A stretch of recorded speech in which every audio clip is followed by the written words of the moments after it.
ബിസ്മില്ലാഹി റഹ്മാൻ റഹീം അൽഹംദുലില്ലാ വസ്സലാത്തു വസ്സലാമു അലാ റസൂലിഹിൽ അമീൻ വാല അലിഹി വസഹബി അജ്മായിൻ അമാബാദ്.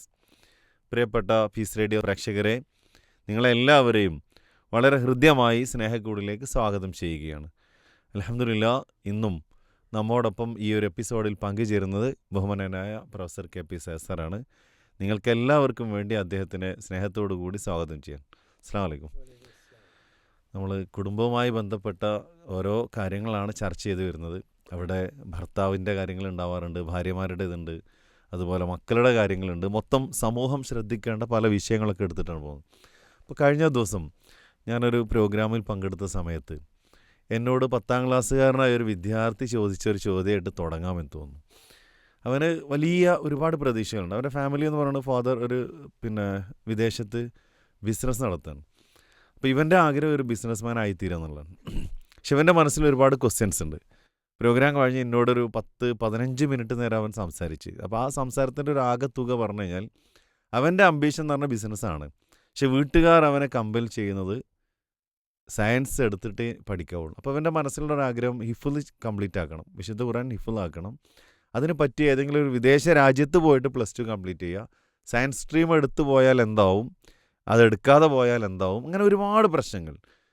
അതേപോലെ തന്നെ അവൻ്റെ മനസ്സിൽ വരുന്നത്, എനിക്കൊട്ടും ഇഷ്ടമല്ലാത്തൊരു വിഷയത്തിലേക്ക് എൻ്റെ പാരൻസ് എന്നെ കമ്പൽ ചെയ്യുന്നുണ്ട്.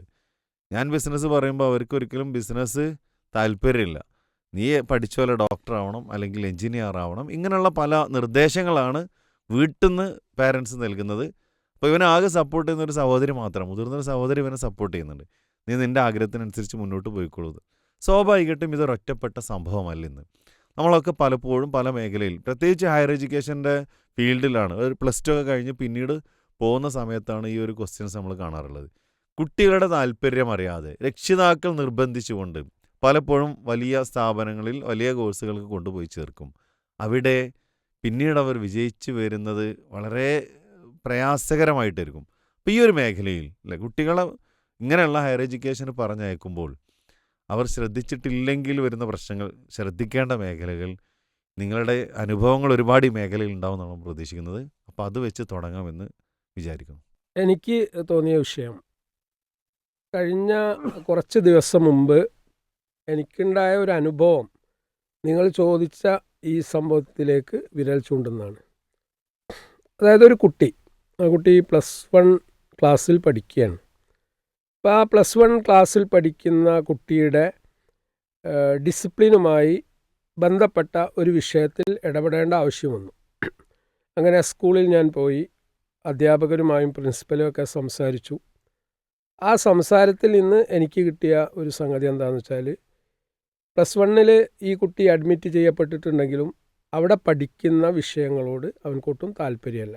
പാരൻസിൻ്റെ നിർബന്ധത്തിന് വഴങ്ങിക്കൊണ്ടാണ് ഇവന് ആ സ്കൂളിൽ ആ സബ്ജക്റ്റിൽ അഡ്മിഷൻ എടുത്തത്.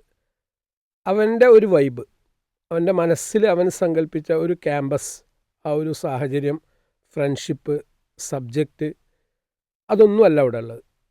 സ്വാഭാവികമായിട്ട് ആ കുട്ടി അവിടെ ഒരു പ്രശ്നക്കാരനാവുക എന്ന് പറഞ്ഞാൽ, അവരുടെ നിയമങ്ങൾ, സ്ഥാപനത്തിൻ്റെ നിയമങ്ങൾ അംഗീകരിക്കാൻ അവന് പറ്റുന്നില്ല. അവന് ഇഷ്ടപ്പെട്ട കാര്യങ്ങളൊക്കെ അവൻ ചെയ്യുന്നു. സ്വാഭാവികമായിട്ടും അവിടെ ഒരു ക്ലാഷ് ഉണ്ടാവുകയാണ്. കാരണം സ്കൂൾ മേധാവികളെ സംബന്ധിച്ചിടത്തോളം ആ സ്ഥാപനത്തിന് അതിൻ്റേതായ ഒരു ഡിസിപ്ലിൻ ഉണ്ട്, നിയമങ്ങളുണ്ട്. ആ ബാരിയേഴ്സ് പാലിച്ചുകൊണ്ട് വേണം കുട്ടി സ്കൂളിലേക്ക് വരുന്നത്. ഫോർ എക്സാമ്പിൾ, ബൈക്ക് കൊണ്ടുവരാൻ പാടില്ല, അല്ലെങ്കിൽ ഫോൺ കൊണ്ടുവരാൻ പാടില്ല, അത്തരത്തിലുള്ള ഇലക്ട്രോണിക് ഗാഡ്ഗറ്റ്സ് നിർബന്ധമായിട്ടും അവോയ്ഡ് ചെയ്യണം. ഈ പറഞ്ഞതിനൊക്കെ എതിരായിട്ടാണ് അവൻ പ്രവർത്തിക്കുന്നത്. അപ്പോൾ ഇങ്ങനെയുള്ള ഒരു വിഷയത്തിൽ അവനെ കൗൺസിലിംഗ് ചെയ്യേണ്ട അവസ്ഥ കൂടി എനിക്കുണ്ടായി. അപ്പോൾ അവൻ്റെ ഏരിയ ഓഫ് ഇൻട്രസ്റ്റ് എന്നുള്ളത് എൻറ്റയർലി ഡിഫറെൻ്റ് ആണ്. അപ്പോൾ അത് ഉൾക്കൊള്ളാതെ പാരൻസ് അല്ലെങ്കിൽ ടീച്ചേഴ്സ് അവനോട് പെരുമാറുമ്പോൾ അവിടെ ഉണ്ടാവുന്ന പ്രശ്നങ്ങൾ അനവധിയാണ്. തീർച്ചയായും നിങ്ങൾ ഇന്ന് സെലക്ട് ചെയ്ത ഈ സബ്ജക്റ്റ് നമ്മുടെ സമൂഹത്തിന് ആവശ്യമുള്ള ഒരു സബ്ജക്റ്റാണ്. പലപ്പോഴും ലക്ഷക്കണക്കിന് രൂപ നമ്മൾ ഇൻവെസ്റ്റ് ചെയ്യുന്നുണ്ട്. അത് ബാംഗ്ലൂരിൽ, അതുപോലെ തന്നെ ഡൽഹിയിലൊക്കെ പോയിട്ട് പഠിക്കുന്ന കുട്ടികൾ, ഇപ്പോൾ വിദേശ യൂണിവേഴ്സിറ്റികളിലും നമ്മൾ പോകുന്നുണ്ട്. പക്ഷെ ഈ കുട്ടിയുടെ താല്പര്യ മേഖല കണ്ടെത്താതെ പാരൻസിൻ്റെ നിർബന്ധത്തിന് വഴങ്ങി കുട്ടികളെ ഓരോ കോഴ്സിനും പറഞ്ഞയക്കുമ്പോൾ അത് അവർക്കുണ്ടാക്കുന്ന ഒരുപാട് പ്രശ്നങ്ങളുണ്ട്. ആ പ്രശ്നങ്ങൾ ഇന്ന് എന്തുകൊണ്ടും ചർച്ച ചെയ്യപ്പെടേണ്ടതാണ് എന്നാണ് എനിക്ക് പറയാനുള്ളത്. അവിടെ ഇപ്പോൾ രണ്ട് തരത്തിലുള്ള പ്രശ്നങ്ങളുണ്ടെന്നാണ് എനിക്ക് തോന്നുന്നത്. ഒന്ന്, പാരൻസിൻ്റെ നിർബന്ധപ്രകാരം പോയി അവസാനം പരാജയപ്പെട്ടു പോരുന്ന കാര്യം. മറ്റൊന്ന്, പാരൻസിന് ഒരുപക്ഷെ നല്ല വിഷൻ ഉണ്ടാവും അല്ലേ, എൻ്റെ കുട്ടിക്കുള്ള സ്കില്ല് അവൻ്റെ ആപ്റ്റിറ്റ്യൂഡൊക്കെ ഈ രൂപത്തിലാണ്. അപ്പം അതുകൊണ്ട് പാരൻസ് പറയും നീ ഇന്ന മേഖലയിലേക്ക് പോയിക്കോ. പക്ഷെ അവിടെ ചോയ്സ് എടുക്കുന്നത് കുട്ടിയാണ്. കുട്ടികളും അതുപോലെ ചോയ്സ് എടുത്തിട്ട് അവസാനം തിരിച്ചു വരുന്നുണ്ട്. അപ്പോൾ ഇവിടെ രണ്ട് രൂപത്തിലുള്ള ഏത് രൂപത്തിലുള്ളതാണെങ്കിൽ പോലും നമ്മൾ നേരിടുന്ന പ്രശ്നങ്ങൾ എന്തൊക്കെയാണെന്നുള്ള ആദ്യം ഒന്ന് ചർച്ച ചെയ്യാം, എന്നിട്ട് അതിനൊരു പരിഹാരം കൊടുക്കാമെന്ന് തോന്നുന്നു. തീർച്ചയായും അതിൽ ഷമീം സാർ, ഒന്നാമത്തെ പ്രശ്നം എന്ന് പറയുന്നത് നമ്മുടെ താല്പര്യ മേഖല, കുട്ടിയുടെ താല്പര്യ മേഖല അല്ലെ, ഒരു രക്ഷിതാവിനുള്ള ഒരു താല്പര്യം, കുട്ടിക്കുള്ള മറ്റൊരു താല്പര്യം, ഇത് രണ്ടും ക്ലാഷിങ് വരും, അവിടെ ഒരു സംഘർഷം വരും. ശരിക്കും പഠിക്കാൻ പോകുന്ന കുട്ടിയാണ് പഠിക്കുന്നത്, കരിയർ സെലക്ട് ചെയ്യുന്നത്, അവിടെ ഗ്രോത്ത് മൈൻഡ് സെറ്റ് ബിൽഡപ്പ് ചെയ്യേണ്ടത് കുട്ടിയാണ്. അപ്പോൾ കുട്ടിക്ക് ഇഷ്ടമില്ലാത്ത, അവൻ്റെ അഭിരുചിക്കെതിരായിട്ടുള്ള ഒരു സബ്ജക്റ്റിന് പാരൻസ് അവനെ നിർബന്ധിക്കുമ്പോൾ സ്വാഭാവികമായിട്ടും അവന് സാധിക്കില്ല. കാരണം ഓരോരുത്തർക്കും അല്ലാഹു സുബ്ഹാനഹു തആല വ്യത്യസ്ത രൂപത്തിലുള്ള ബുദ്ധിശക്തിയും കഴിവുകളും സ്കില്ലും ആണ് സമ്മാനിച്ചിരിക്കുന്നത്. ഇപ്പോൾ കഴിഞ്ഞ സ്നേഹക്കൂടുകളിൽ നമ്മളത് പറഞ്ഞിട്ടുണ്ട് എന്ന് എനിക്ക് തോന്നുന്നു. അതായത് ഭാഷാപരമായ ബുദ്ധിയാണ് എനിക്കുള്ളത് അല്ലേ, ഭാഷയാണ് എൻ്റെ ഒരു ഏരിയ.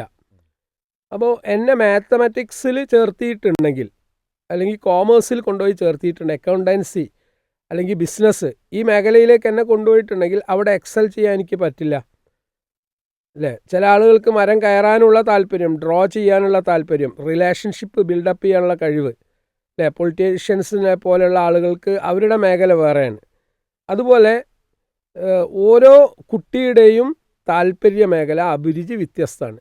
അപ്പോൾ ഈ താല്പര്യം മനസ്സിലാക്കാതിരിക്കുക എന്നുള്ളതാണ് വലിയൊരു ഇഷ്യൂ. അപ്പോൾ പഠനത്തിൽ താല്പര്യം കുറയുമ്പോൾ സ്വാഭാവികമായിട്ട് ഏതൊരു പർപ്പസിന് വേണ്ടിയിട്ടാണോ നമ്മൾ സ്ഥാപനത്തിൽ ആ കുട്ടിയെ ചേർത്തത്, ആ വിഷയം കുട്ടി പഠിക്കില്ല. സ്വാഭാവികമായിട്ട് പരീക്ഷയുടെ ഫസ്റ്റ് സെം സെക്കൻഡ് സെം ഒക്കെ റിസൾട്ട് വരുമ്പോൾ പലതിലും അവൻ എന്ത് ചെയ്തിട്ടുണ്ടാവും, മോശപ്രകടനം കാഴ്ചവെച്ചിട്ടുണ്ടാവും. പിന്നെ അവനെ കുറ്റപ്പെടുത്തിയിട്ട് കാര്യമില്ല അല്ലേ. ഇപ്പോൾ നമ്മൾ ഏതൊരു കാര്യം ചെയ്യുമ്പോഴും അത് താല്പര്യത്തോടു കൂടി ചെയ്യണം. ഇപ്പോൾ കുട്ടികൾ കണ്ടില്ല, ഞങ്ങൾ വളരെ നേരത്തെ തന്നെ ഡ്രൈവിങ് പഠിക്കുന്നുണ്ട്, അവരോട് ആരും പറഞ്ഞിട്ടല്ല. ഇപ്പം എൻ്റെ മോളെ എനിക്കറിയാം, അവൾ പിന്നെ ഈ സ്കൂട്ടർ പഠിച്ചിട്ടുണ്ട്, ഞാൻ പഠിപ്പിച്ചിട്ടില്ല. വല്യപ്പയുടെ വീട്ടിലെത്തുന്ന സമയത്ത് അവിടെയുള്ള സ്കൂട്ടർ കാണാതെ കൊണ്ടുപോയിട്ട് അവൾ സ്വയം പഠിച്ചതാണ്. ഒരാളും സപ്പോർട്ട് ചെയ്യാതെയാണ് അവളത് പഠിച്ചത്. ഇങ്ങനെ എന്തുകൊണ്ടാണ് പഠിക്കുന്നത്? ആ കുട്ടിയുടെ ഉള്ളിൽ ഒരു ശക്തമായ പാഷൻ, ആഗ്രഹമുണ്ട്, അതിതീവ്രമായ ആഗ്രഹമുണ്ട്. അപ്പോൾ പഠനത്തിന് നമ്മൾ മക്കളെ പറഞ്ഞേക്കുമ്പോൾ ആദ്യം കുട്ടികൾക്ക് ഉണ്ടാവേണ്ടത് എന്താ? ആ ഒരു പാഷനാണ്, അടങ്ങാത്ത അഭിനിവേശമാണ്, താല്പര്യമാണ്. അപ്പോൾ ഈ താല്പര്യക്കുറവാണ് ഇത്തരം കേസിൽ ആദ്യം ഉണ്ടാവുക എന്നാണ് എനിക്ക് പറയാനുള്ളത്. ഏതൊരു കാര്യത്തിലും താല്പര്യമുണ്ടെങ്കിൽ മാത്രമേ അത് ഭംഗിയായി നിർവഹിക്കാൻ നമുക്ക് സാധിക്കൂ എന്നുള്ളതാണ്. നമ്മളൊക്കെ നമ്മുടെ ഒരു ജീവിതത്തിനെ ഒന്ന് എടുത്ത് പരിശോധിക്കുകയാണെങ്കിൽ നമുക്കറിയാം, നമ്മളെപ്പോഴും ചെയ്യാൻ ആഗ്രഹിക്കുന്നത് നമുക്ക് ഏറ്റവും ഇഷ്ടമുള്ള വിഷയങ്ങളാണ്. വെറുക്കുന്ന ഒരു കാര്യം ചെയ്യാൻ ഇഷ്ടപ്പെടുന്നില്ല എന്ന് മാത്രമല്ല, അതാരെങ്കിലും നിർബന്ധിക്കുകയാണെങ്കിൽ ആ ഒരു പ്രക്രിയയോടും അത് നിർബന്ധിക്കുന്ന ആളുകളോടും നമ്മളൊക്കെ എതിരുകളായി, അല്ലെങ്കിൽ എഗെയിൻസ്റ്റുകളായി, അല്ലെങ്കിൽ വെറുക്കുന്നവരായിട്ട് മാറുകയാണ് ചെയ്യുന്നത്. സ്വാഭാവികമായിട്ടും മക്കളുടെ വിദ്യാഭ്യാസത്തിൻ്റെ കാര്യത്തിലും അങ്ങനെ തന്നെയാണ്. ഒട്ടും താല്പര്യമില്ലാത്തൊരു മേഖലയിൽ, വിഷയത്തിൽ, സ്ഥാപനത്തിൽ നമ്മുടെ മക്കളെ കൊണ്ടുപോയി നമ്മൾ ചേർക്കുകയാണെങ്കിൽ അത് അവരോട് ചെയ്യുന്ന വലിയ അനീതിയാണ് എന്നെങ്കിലും മനസ്സിലാക്കാൻ നമുക്ക് സാധിക്കണമെന്നുള്ളതാണ്. നമ്മൾ പലപ്പോഴും പറഞ്ഞ കാര്യം ഒന്നുകൂടി ഇവിടെ ആവർത്തിക്കാമെന്ന് തോന്നുന്നു. അഥവാ മനുഷ്യർക്കെല്ലാവർക്കും അള്ളാഹു വ്യത്യസ്തമായ കഴിവുകളാണ് നൽകിയിട്ടുള്ളത്. ഓരോരുത്തരുടെയും അഭിരുചികൾ വ്യത്യസ്തമാണ്. എനിക്ക് എക്സൽ ചെയ്യാൻ പറ്റുന്ന ഒരു കാര്യത്തിൽ എൻ്റെ ഒരു സഹോദരന് ചെയ്യാൻ സാധിക്കണമെന്നില്ല, അവന് ചെയ്യാൻ പറ്റുന്ന ഒരു കാര്യത്തിൽ എനിക്ക് ചെയ്യാൻ സാധിക്കണമെന്നില്ല, ഒക്കെ വ്യത്യസ്തമാണ്. അപ്പോൾ ഓരോരുത്തരുടെയും വേ ഓഫ് ഇൻട്രസ്റ്റ്, അവരുടെ താല്പര്യ മേഖല ഏതാണെന്നുള്ളതും ഇഷ്ടപ്പെട്ട മേഖല ഏതാണെന്ന് കണ്ടെത്തി അതിലേക്ക് ചാനലൈസ് ചെയ്യാനും അതിലെ നല്ല കോഴ്സുകളും നല്ല അവസരങ്ങളും ഒരുക്കി കൊടുക്കാനും നമുക്ക് സാധിക്കണം. എന്നാൽ നമ്മുടെ മക്കൾക്ക് വിജയിക്കാൻ സാധിക്കുമെന്നുള്ളതാണ്.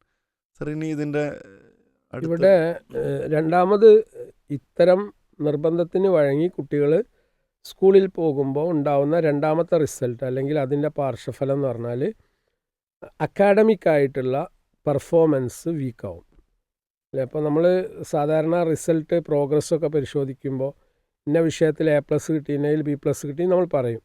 അപ്പോൾ ഒരു കുട്ടി താല്പര്യമുള്ള ഒരു വിഷയം അതിന് വേണ്ടിയിട്ട് അവന് ഹാർഡ് വർക്ക് ചെയ്യുന്നുണ്ട്, സ്മാർട്ട് വർക്ക് ചെയ്യുന്നുണ്ട്, സ്വാഭാവികമായിട്ട് അക്കാഡമിക് പെർഫോമൻസ് നന്നായിരിക്കും.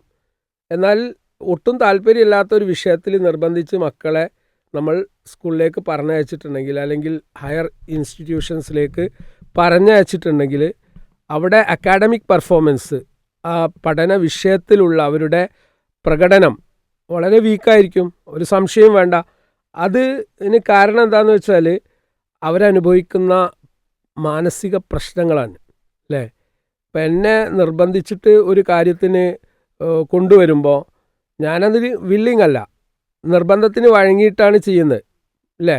ഇപ്പം നമ്മളൊക്കെ ചെറുപ്പത്തിൽ നോക്കിയാൽ മതി, ചെറുപ്പത്തിൽ പാരൻസിന് വേണ്ടി നിർബന്ധിച്ച് ചെയ്യുന്ന ഒരു കർമ്മം, ഒരു ഉദാഹരണം മതപരമായ കാര്യങ്ങൾ തന്നെ അല്ലേ. കുട്ടികളോട് നിസ്കരിക്കാൻ പറയുമ്പോൾ നിസ്കാരം ഉൾക്കൊണ്ട് കുട്ടി ചെയ്യുന്നതും പാരൻസിനെ ബോധ്യപ്പെടുത്താൻ വേണ്ടി ചെയ്യുന്ന നിസ്കാരം വ്യത്യസ്തമാണ്. ഇപ്പോൾ കഴിഞ്ഞ ദിവസം ഞാൻ മോള് നിസ്കരിക്കുന്നുണ്ട്, ഞാൻ നിസ്കരിക്കുമ്പോൾ അങ്ങനെ നോക്കി എന്താ ചെയ്യണമെന്ന് വെച്ചു.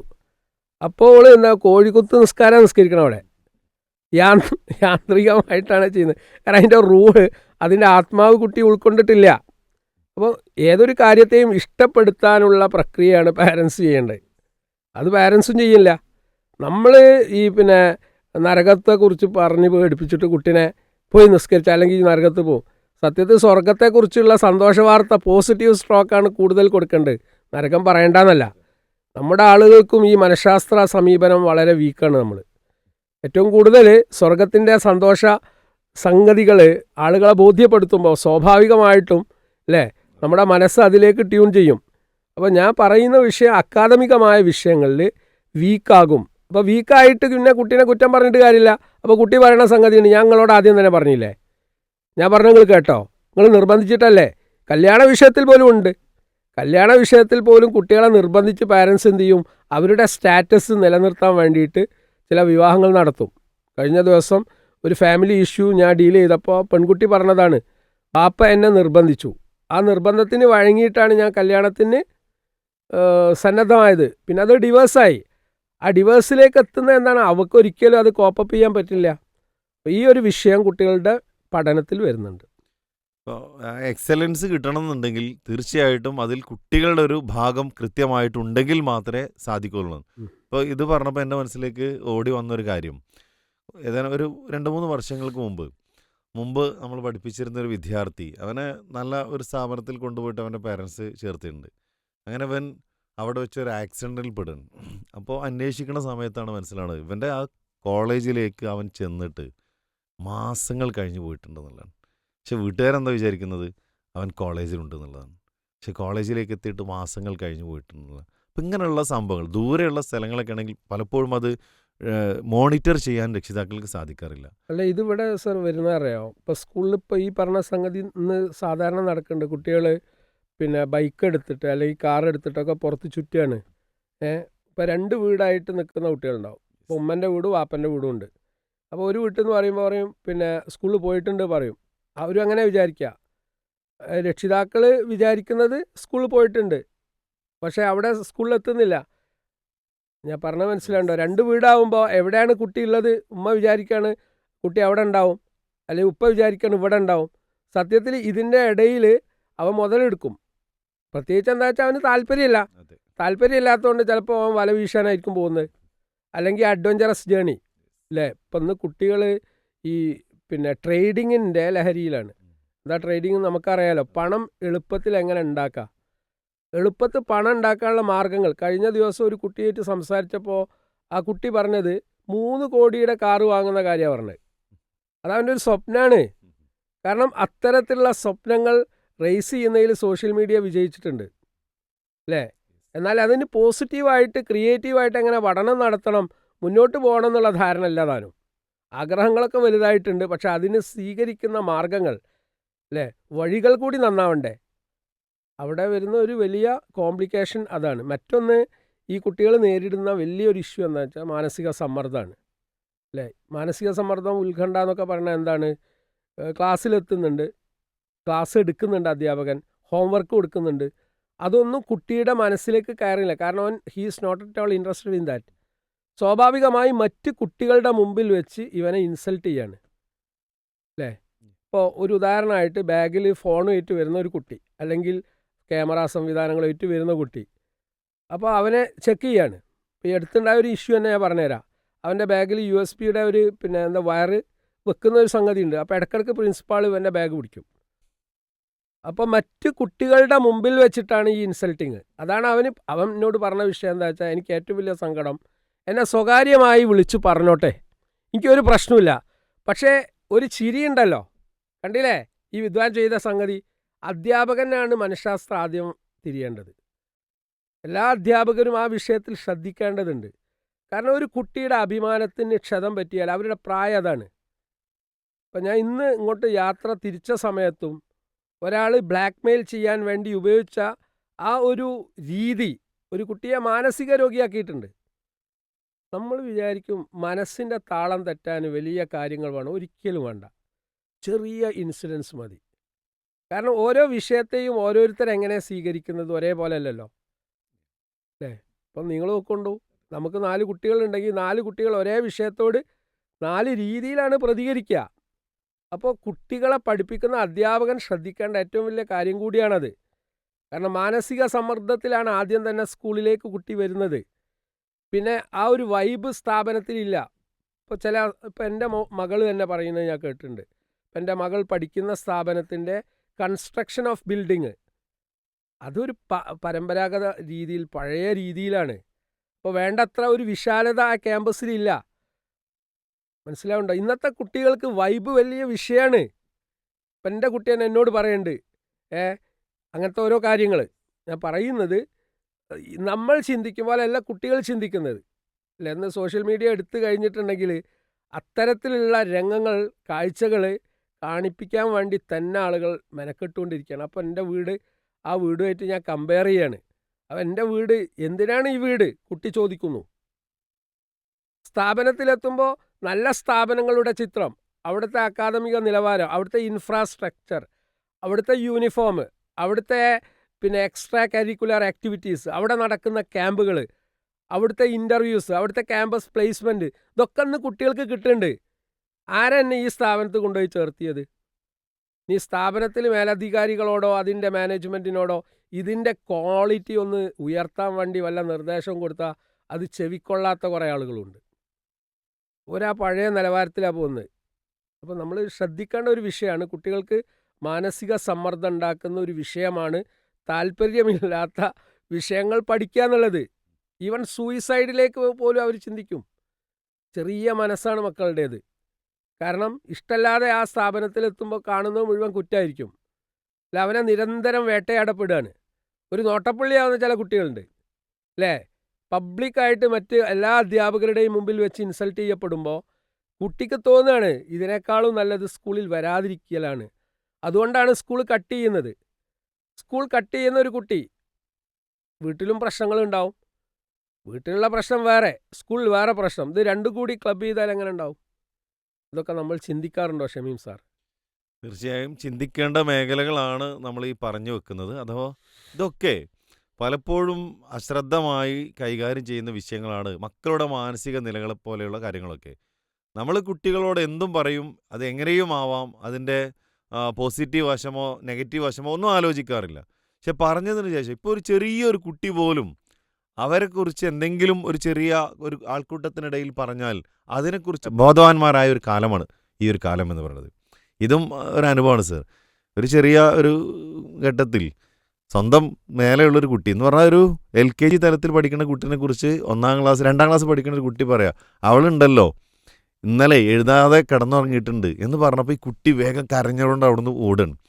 കുറച്ച് കഴിഞ്ഞ് ഒരു 5 മിനിറ്റ് കഴിഞ്ഞിട്ട് ഞാൻ ആ കുട്ടീൻ്റെ അടുത്ത് ചെന്നപ്പോൾ കുട്ടീനോട് എന്നെ എല്ലാവരും ഇടയിൽ വെച്ചിട്ടാണ് മാനം കെടുത്തിയത്, അതുകൊണ്ട് എനിക്ക് സഹിക്കാൻ പറ്റണില്ല. അത് പറയണത് LKG ക്ലാസ്സിൽ പഠിക്കുന്ന ഒരു കുട്ടിയാണ്. അപ്പം അങ്ങനെ കുട്ടികൾക്ക് അത്ര ചെറുപ്പം മുതൽ പോലും തങ്ങളുടെ അഭിമാനബോധവും അതുപോലെ തന്നെ തങ്ങളെക്കുറിച്ചുള്ളൊരു എന്താ പറയുക, അല്ല, ഈഗോ ഇല്ലാത്ത ആരുമില്ല. നമ്മൾക്ക് ഈഗോ ഉള്ളതുപോലെ അതിൻ്റെ ഇരട്ടി ഈഗോ കുട്ടികൾക്കുണ്ട്.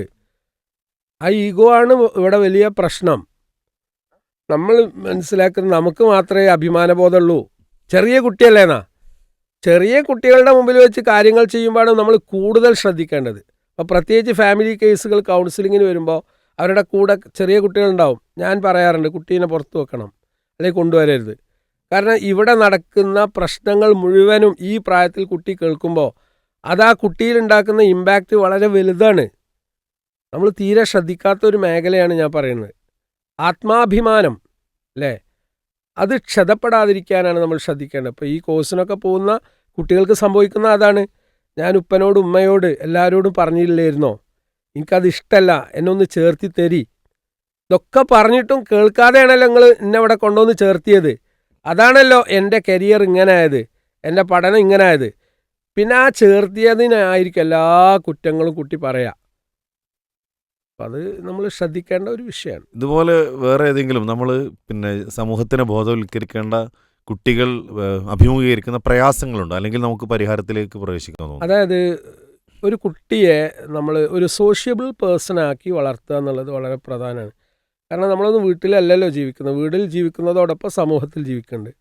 സമൂഹത്തിൽ ഇടപെടണമെങ്കിൽ സാമൂഹ്യ പ്രക്രിയയിൽ നമ്മുടെ പങ്കാളിത്തം വേണം. കുട്ടികൾ പങ്കെടുക്കണം അല്ലേ. കല്യാണം കഴിച്ച് മറ്റൊരു വീട്ടിലേക്ക് പോകുന്ന കുട്ടി, അവിടെ അമ്മോഷനുണ്ട്, അമ്മായിമ്മ, ബ്രദേഴ്സ്, സിസ്റ്റേഴ്സ് പലരും ഉണ്ട് അല്ലേ. അവരോടൊക്കെ എങ്ങനെയാണ് പെരുമാറേണ്ടത് എന്നുള്ള ആ ഒരു സ്കിൽ സെറ്റ്, അത് ട്രെയിനിങ് ശരിക്കും ആ വീട്ടിലേക്ക് പറഞ്ഞയക്കുന്നതിന് മുമ്പ് പാരൻസ് കൊടുക്കേണ്ടതാണ് അല്ലേ. ആളുകളുമായി ഇടപഴകാനുള്ള അവസരങ്ങൾ, അതാണല്ലോ സോഷ്യൽ കമ്മ്യൂണിക്കേഷൻ. അപ്പോൾ ആ സോഷ്യൽ കമ്മ്യൂണിക്കേഷനിൽ നിന്ന് ഇവർ വിഡ്രോ ചെയ്യും. അതായത് എന്തിനാ പോകുന്നത് ഞാൻ സ്കൂളിൽ, രാവിലെ തന്നെ എഴുന്നേൽക്കുമ്പോൾ താല്പര്യമല്ല സ്കൂളിൽ പോകാൻ, കാരണം അവിടുത്തെ പഠന രീതി ശരിയല്ല. ഇപ്പം എല്ലാ കുട്ടികളും ക്ലാസ്സിലെത്തിക്കഴിഞ്ഞാൽ വളരെ സ്മാർട്ടായിട്ട് പെർഫോം ചെയ്യണം എന്നില്ല, പ്രതികരിക്കണം എന്നില്ല.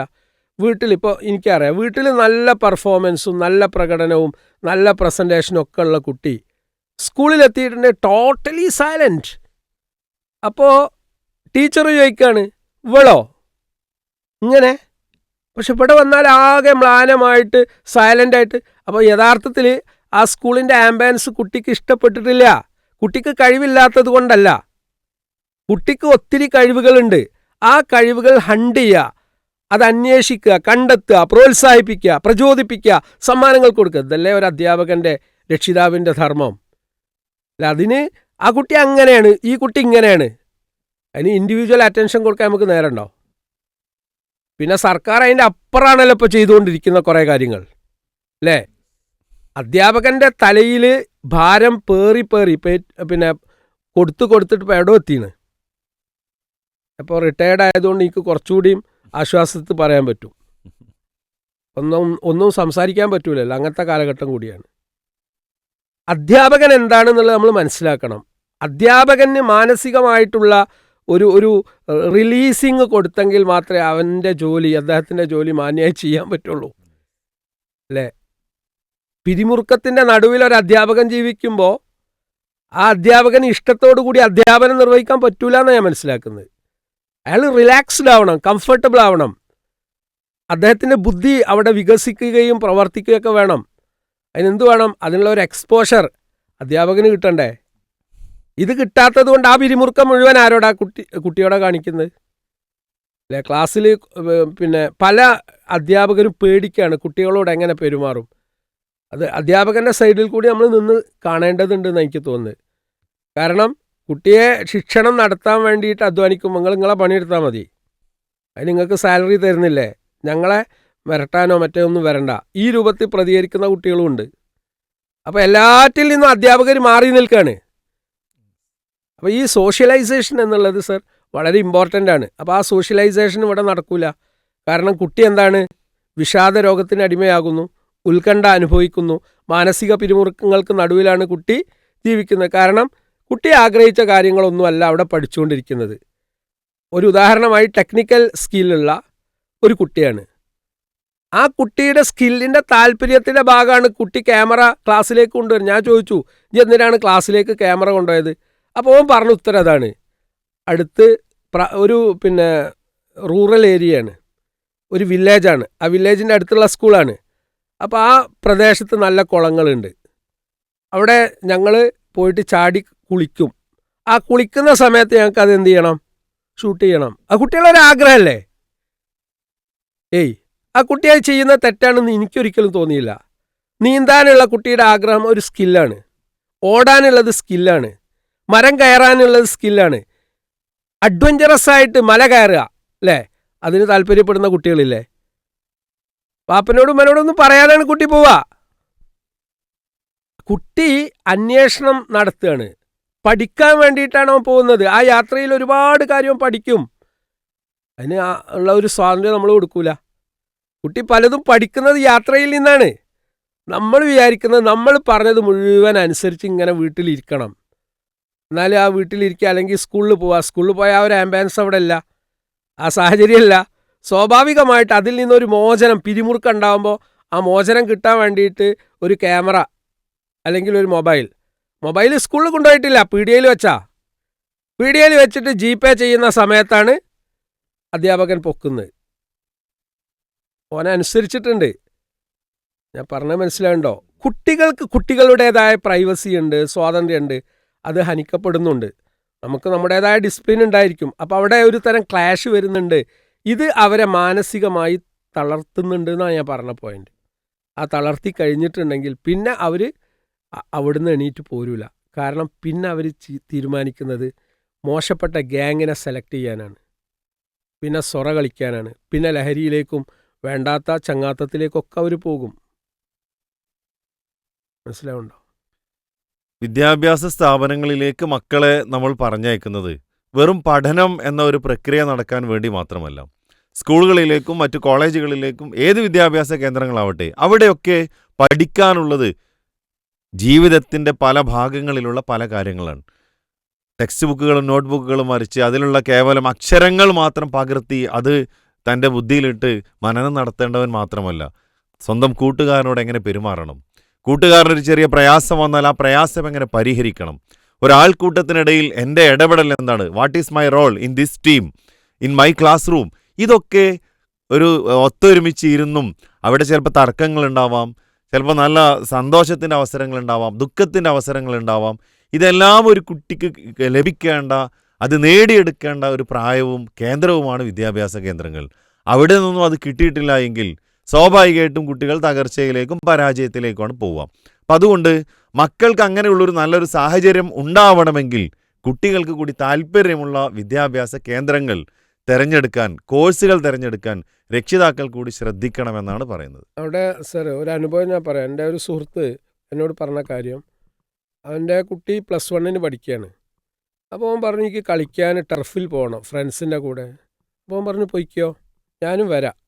എന്നിട്ട് ടർഫിൽ കളിക്കാനുള്ള ആ സാഹചര്യം ഒരുക്കി കൊടുത്തു.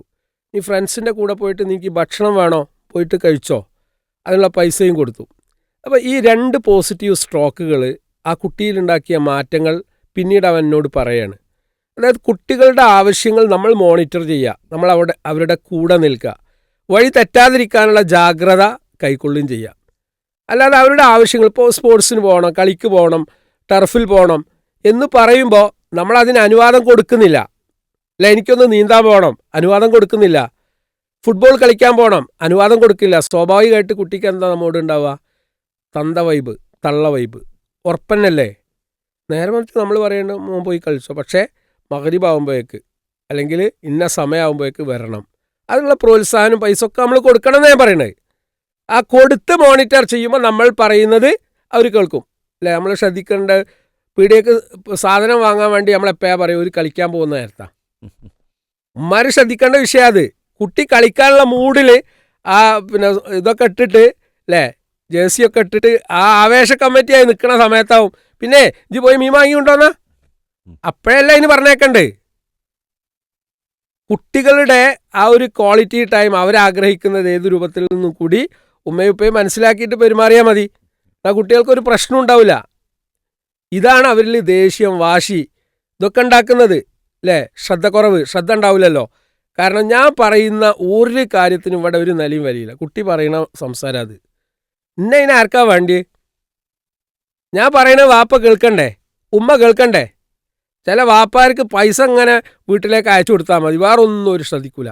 ഞാൻ ഈ അടുത്തൊരു ഗൾഫ് പ്രവാസിയുടെ കുട്ടിയുടെ വിഷയത്തിൽ ഇടപെട്ട്, ഞാൻ മോനോട് 10ാം ക്ലാസ്സിലാണ്, ഞാൻ അവനോട് ചോദിച്ചു, നീ സ്കൂളിൽ പോയല്ലേ? വല്ലപ്പോഴൊക്കെ പോവും. അപ്പോൾ എൻ്റെ ഉപ്പതൊന്നും അറിയില്ല, ഉപ്പനെ വിളിക്കാറില്ലല്ലോ. ഉമ്മനെ വിളിക്കുന്നുണ്ട്, ഉമ്മനോട് സംസാരിക്കാറുണ്ട്, എന്നെ വിളിക്കുകയില്ല. അതായത് ഈ പ്രായത്തിൽ ഒരു +2 തലം വരെ, 10ാം ക്ലാസ് മുതൽ +2 തലം വരെ കുട്ടികളെ നന്നായി നമ്മൾ കെയർ ചെയ്യണം. കഴിഞ്ഞ ദിവസം കൊട്ടപ്പുറം സ്കൂള്, അവിടെയാണ് എൻ്റെ മകൾ പഠിക്കുന്നത്. അവിടെ ഒരു പാരൻറ്റിങ് ക്ലാസ് നടന്നപ്പോൾ ഒരു ഹിന്ദു പ്രിൻസിപ്പാളാണ് അവിടെ ഉള്ളത്, വളരെ നല്ലൊരു വ്യക്തിത്വമാണ്. അദ്ദേഹം പറഞ്ഞ ഉപദേശം എൻ്റെ മനസ്സിനെ വല്ലാതെ ആകർഷിച്ചിട്ടുണ്ട്. അദ്ദേഹം ഏറ്റവും കൂടുതൽ അദ്ദേഹത്തിൻ്റെ ക്വാളിറ്റി ടൈം, മൂല്യമുള്ള സമയം ചിലവഴിച്ചത് ആ ഒരു ടീനേജിൽ +2 SSLC പ്രായത്തിലാണ്. ഒരു 3 വർഷം. ആ 3 വർഷം നമ്മൾ അവരെ ശരിക്ക് മോണിറ്റർ ചെയ്താൽ, നമ്മുടെ ഏറ്റവും പ്രിയപ്പെട്ട സമയം അവർക്ക് വേണ്ടി ചിലവഴിച്ചാൽ ഒരു കുട്ടിയും വഴിതെറ്റില്ല. ഇന്ന് വഴിതെറ്റലൊക്കെ നടക്കുന്നത് ആ പ്രായത്തിലാണ്. ഇത് രക്ഷിതാക്കൾ ശ്രദ്ധിക്കുന്നില്ല. അപ്പം അതാണ് നമുക്ക് പറയാനുള്ളത്. ഇനി ആ പരിഹാരം കൂടി നമ്മൾ, അതാണ് ആ പരിഹാരത്തിലേക്ക് കൂടി വന്നു കഴിഞ്ഞാൽ, ഇപ്പോൾ ഈ പ്രശ്നങ്ങളൊക്കെ നമ്മൾ ഓട്ടോമാറ്റിക്കലി കാര്യങ്ങൾ പറഞ്ഞു. അവിടെ കുട്ടികൾക്ക് ഇഷ്ടമുള്ള കാര്യമായിരിക്കണം, അവർക്ക് എക്സലൻസ് ചെയ്യാൻ പറ്റുന്ന മേഖലയാവണം, അതോടൊപ്പം തന്നെ അവർക്ക് ഇഷ്ടത്തോടെ ആസ്വദിച്ച് പഠിക്കാൻ പറ്റുന്ന കേന്ദ്രങ്ങളാവണം, അതുപോലെ കൂട്ടുകൂടി ഒരുപാട് അനുഭവങ്ങൾ ലഭിക്കുന്ന കേന്ദ്രങ്ങളാവണം. കുറച്ചൊക്കെ അവരുടെ സ്വാതന്ത്ര്യങ്ങൾ മനസ്സിലാക്കി, അവരുടെ ആവശ്യങ്ങൾ മനസ്സിലാക്കി സ്വാതന്ത്ര്യം നൽകാൻ നമ്മൾ ശ്രദ്ധിക്കണം എന്നൊക്കെയാണ്. ഇതൊക്കെ ഇല്ലാതിരിക്കുമ്പോഴുള്ള ഒരുപാട് പ്രശ്നങ്ങളെക്കുറിച്ചാണ് നമ്മൾ പറഞ്ഞത്. ഇനി അതിനൊരു പരിഹാരം എന്ന് നമുക്ക് കൊടുക്കാൻ, പരിഹാരം ഉണ്ടാക്കേണ്ടത് സർ നമ്മൾ തന്നെയാണ്. രക്ഷിതാക്കളും അധ്യാപകരൊക്കെയാണ് പരിഹരിക്കേണ്ടത്. അതിൽ അധ്യാപകർക്കും നല്ല റോളുണ്ട്.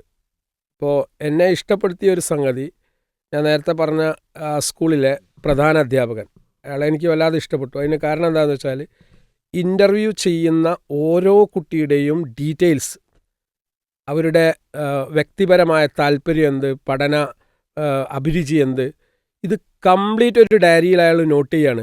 അഡ്മിഷൻ എടുക്കുന്ന ആ ഇൻ്റർവ്യൂ ഉണ്ടല്ലോ, എന്നിട്ടത് ഫോളോ അപ്പ് ചെയ്യാണ്, മോണിറ്റർ ചെയ്യാണ്. അപ്പം ഞാൻ മനസ്സിലാക്കുന്നത്, ആ സ്ഥാപനത്തിൽ ചേരുന്ന ഓരോ കുട്ടിയെയും സംബന്ധിച്ച് കൃത്യമായ ഒരു ഡാറ്റ അദ്ദേഹം തയ്യാറാക്കുന്നുണ്ട്. എന്നിട്ട് അദ്ദേഹം മോണിറ്റർ ചെയ്യുന്നുണ്ട്, പിന്നെ ഫോളോ അപ്പ് ചെയ്യുന്നുണ്ട്, പിന്നെ ഫീഡ്ബാക്ക് പാരൻസിന് കൊടുക്കുന്നുണ്ട്. ഇതാണ് ഒരു അധ്യാപകൻ്റെ ഏറ്റവും പ്രധാനപ്പെട്ട ഡ്യൂട്ടി. കുട്ടിയുടെ അഭിരുചിയും താല്പര്യവും കണ്ടെത്തി അതിനാവശ്യമായിട്ടുള്ള ഗൈഡൻസും സപ്പോർട്ടും കൊടുക്കുക എന്നുള്ളത് പാരൻസും ശ്രദ്ധിക്കണം, അധ്യാപകനും ശ്രദ്ധിക്കണം. ഏറ്റവും പ്രധാനം എന്ന് പറഞ്ഞാൽ ആപ്റ്റിറ്റ്യൂഡ് ടെസ്റ്റാണ്. ഇന്ന് അതിനുള്ള സംവിധാനങ്ങൾ, ശാസ്ത്രീയമായി അഭിരുചി പരീക്ഷ നടത്തിക്കൊണ്ട് കുട്ടിയെ ഏത് കോഴ്സിനാണ് പറഞ്ഞയക്കേണ്ടത്.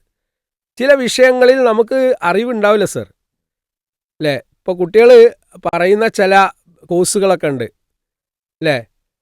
Cyber security for example. ഇപ്പോൾ എൻ്റെ സിസ്റ്ററുടെ പേരക്കുട്ടി ഒരഭിപ്രായം പറഞ്ഞു, എനിക്ക് വേണ്ട സൈബർ സെക്യൂരിറ്റി കോഴ്സാണ്. അപ്പോൾ അവൻ്റെ ഉള്ളിൽ ആ ഒരു സ്പാർക്ക് കത്തിയിട്ടുണ്ട്. അപ്പോൾ അതിന് പ്രോപ്പർ ഗൈഡൻസ് കൊടുക്കാൻ എനിക്ക് അറിവില്ല എങ്കിൽ ഞാൻ ചെയ്യേണ്ട എന്താ? അറിവുള്ള ആളുകൾ അപ്പുറത്ത് വേറെ ഉണ്ട്, അവർക്ക് ഗൈഡ് ചെയ്യാൻ നമുക്ക് പറ്റണം.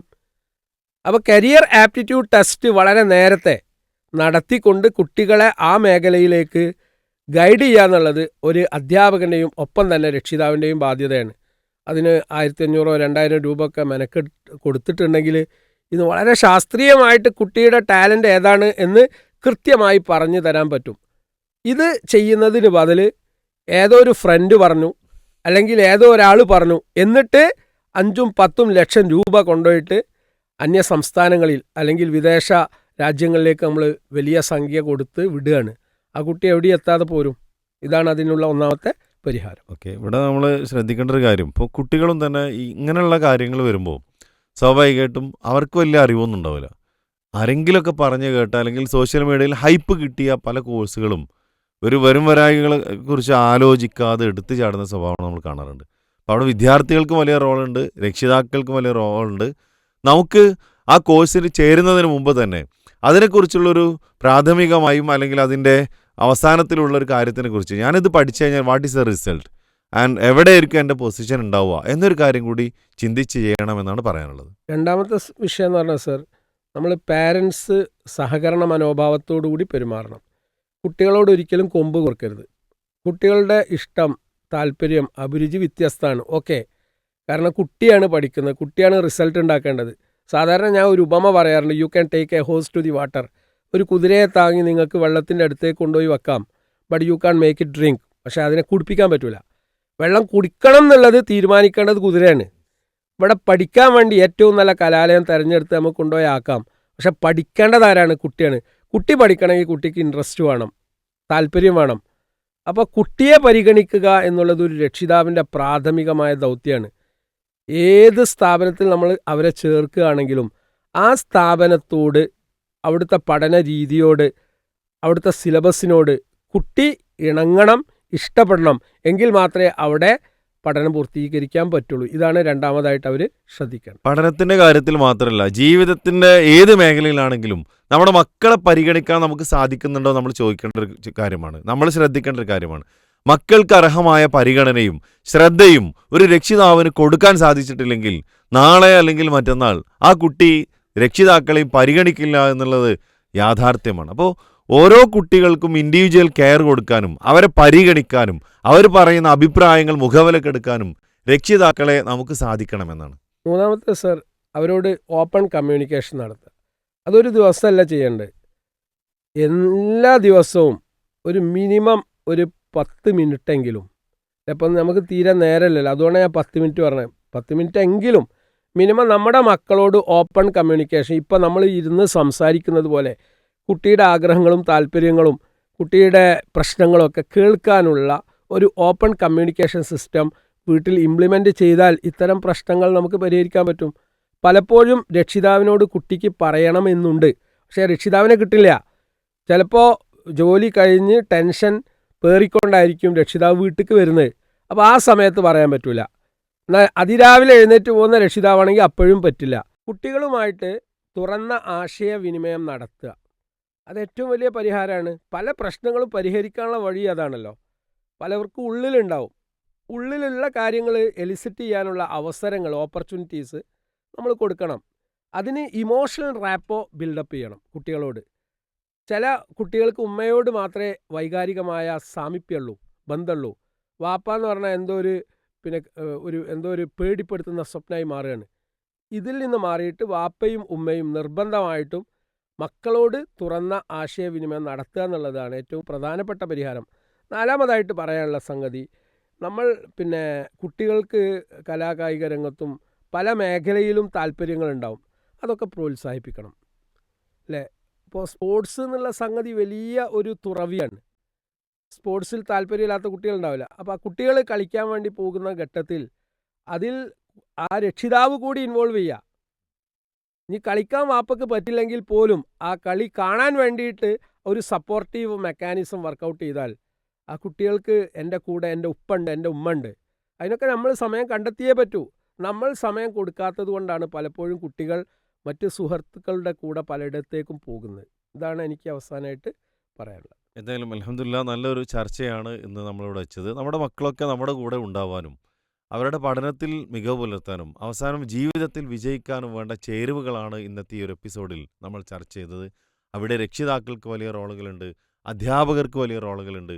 ഓരോരുത്തരും അവരുടേതായ റോളുകൾ ഏറ്റവും ഭംഗിയായി നിർവഹിക്കാൻ സാധിച്ചു കഴിഞ്ഞാൽ സ്വാഭാവികമായിട്ടും നമ്മുടെ കുട്ടികളൊക്കെ നമ്മുടെ കൂടെ ഉണ്ടാവും. ആ അർത്ഥത്തിൽ നല്ല ഒരു തരംഗമുണ്ടാക്കാൻ, മക്കൾക്കിടയിൽ സ്വാധീനമുണ്ടാക്കാൻ നമുക്കെല്ലാവർക്കും സാധിക്കട്ടെ. അള്ളാഹു അതിനൊക്കെ നമ്മെ സഹായിക്കട്ടെ എന്ന് പ്രാർത്ഥിക്കുന്നു. ഇന്നും നമ്മോടൊപ്പം ഈ ഒരു എപ്പിസോഡിൽ പങ്കുചേർന്ന് അർഹമായ നിർദ്ദേശങ്ങൾ നൽകിയ ബഹുമാന്യനായ സഹസറിന് നന്ദി അറിയിക്കുകയാണ്. പീസ് റേഡിയോ, അതിൻ്റെ പിന്നണി പ്രവർത്തകർ എല്ലാവരും നിങ്ങളുടെ പ്രാർത്ഥനയിലുണ്ടാവുമെന്ന് പ്രതീക്ഷിക്കുകയാണ്, ഓർമ്മപ്പെടുത്തുകയാണ്.